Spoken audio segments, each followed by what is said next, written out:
What's up, world? It's your boy D Only. I'm back again.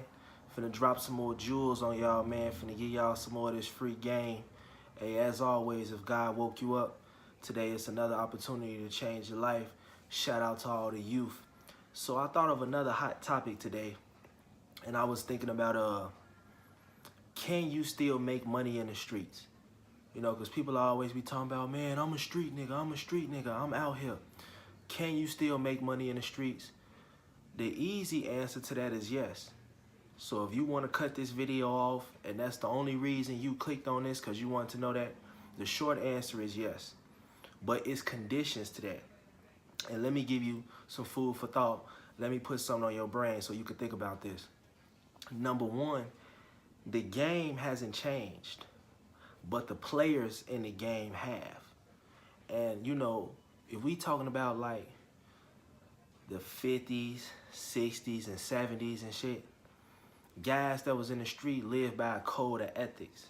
And the players in 2019, as a collective, majority of them don't play by those same rules. Number one, too much snitching going on. You know, it's so many guys that's just for themselves. It's like a free-for-all in the streets. Everybody doing what they think is best for them and in their best interest. So number one, it's going to be hard to get money. Especially it's going to be hard to get a large amount of money for a long time because there's too many niggas telling. You know, as soon as you start getting some real money, a nigga going to tell on you. If he get jammed up, he going to tell on you. Or he could just be a straight hater. He could just tell on you just because. They got paid informants out here. They paying informants thousands of dollars, thousands and thousands. You know, some top informants getting 6 and 7 figures for telling on motherfuckers. You feel me? So it's going to be hard because you got to go against the snitches. And people always say, well, it was always been snitches. It used to be snitches back in the day like you talking. But the difference is it wasn't as accepted and it wasn't happening at the amount that it's happening now. Like, yeah, you had dudes that told back then, but a lot of times they got killed too. You know what I'm saying? And you got a lot of guys telling now. It's a high number of motherfuckers that's telling these days, but at the same time, it's so accepted. You got guys telling, then they come right back to their neighborhood and get money. Niggas still getting money with them. Niggas still trapping with them. Niggas still kicking it with these niggas. They ain't suffer no consequences or nothing. So you got the snitches. You know, we always say, if the streets know, the police gonna know. And these days, everybody got loose motherfucking lips and it ain't no consequences for telling no more, that you gonna have to figure out a way to outwit the snitches, and it's just too many of them. The next thing is, the laws didn't change.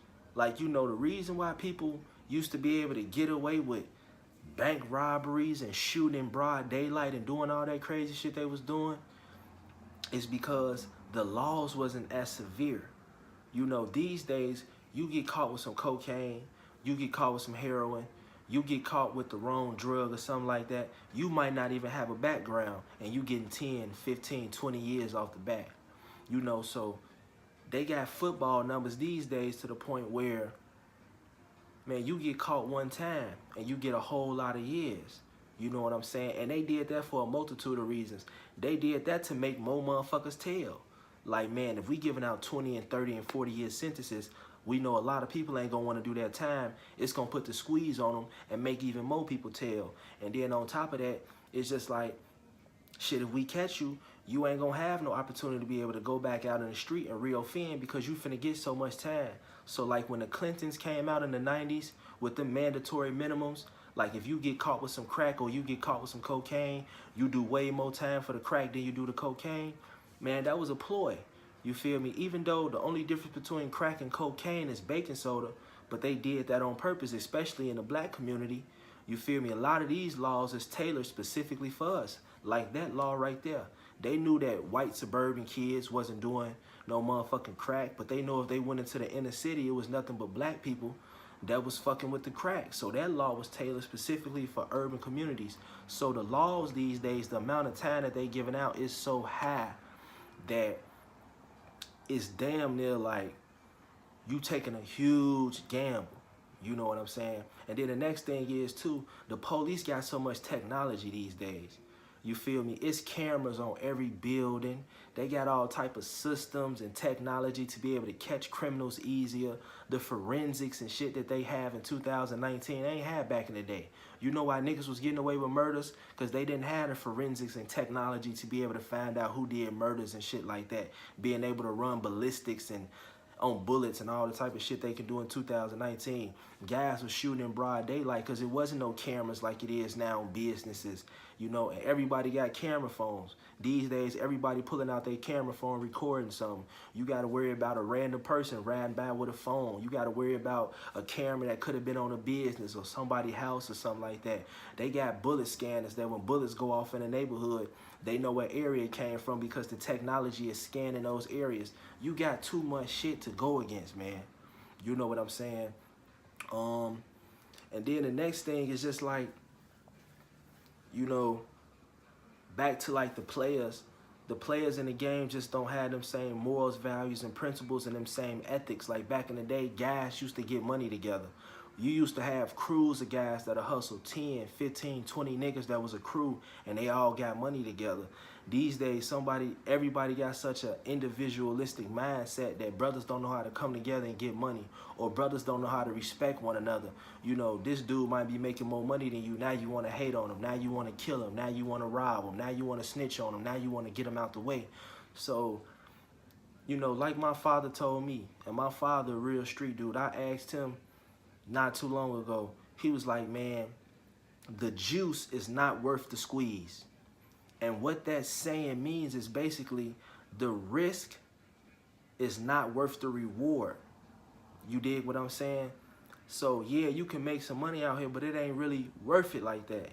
I mean, that's just in my opinion. Now, if you can look in the mirror and say, man, I'm willing to accept 40 years if I get caught for doing this. You know, I'm willing to accept somebody snitching on me. I'm willing to accept that I might have to kill one of these goofies. Then if you're willing to accept that, and you can look in the mirror without a reasonable doubt and you fine with that, then all means go ahead. You just gotta know what you getting into.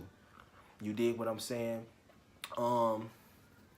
So, and then, you know, something else with that shit too is just like the amount of money is just not out there like that no more. Like back in the day, you had guys that was, even the average dude, like even the average hustler that really wasn't that cold and really didn't hustle that well, he had thousands. These days, the streets is so fucked up. Like the average dude out here hustling, he probably ain't making no more than like what a decent job would make. You can probably go work a $15 or $20 an hour job and make the same amount of money that dudes is out here risking their life for. So that bag that was in the 60s, 70s, that bag that was in the crack era in the 80s when dudes was making $10 and $20 and $30,000, yeah, you got a couple guys that's still doing that shit today. But for the most part, that type of money ain't out there no more, man. So the shit that you finna risk your life for, that cash not out there. You feel me? Them thousands and thousands of shit you think you finna be getting, it ain't out there. You might as well go start a business.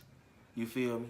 You might as well go work a job or do something like that, because all that type of money Big Meech Chanel was making, Frank Lucas, Freeway Ricky Ross, and Alpo, AZ, all of these big names, Fluky Stokes, if you from Chicago, all this type of money that motherfuckers was making back then, the average dude ain't really got no chance.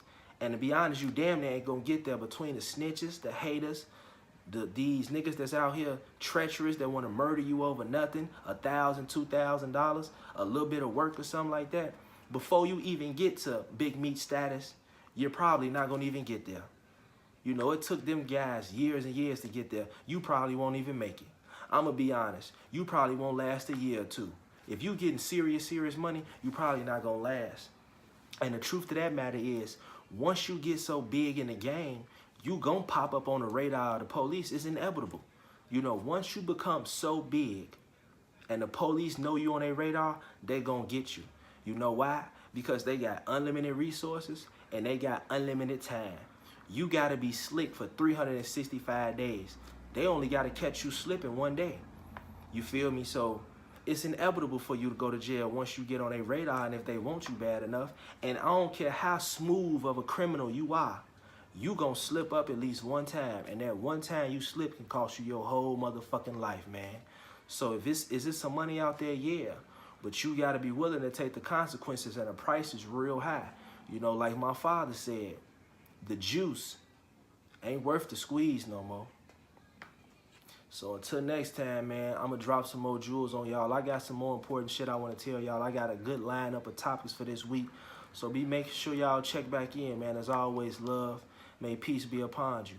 Much blessings. It's your boy, The Only. I'm out.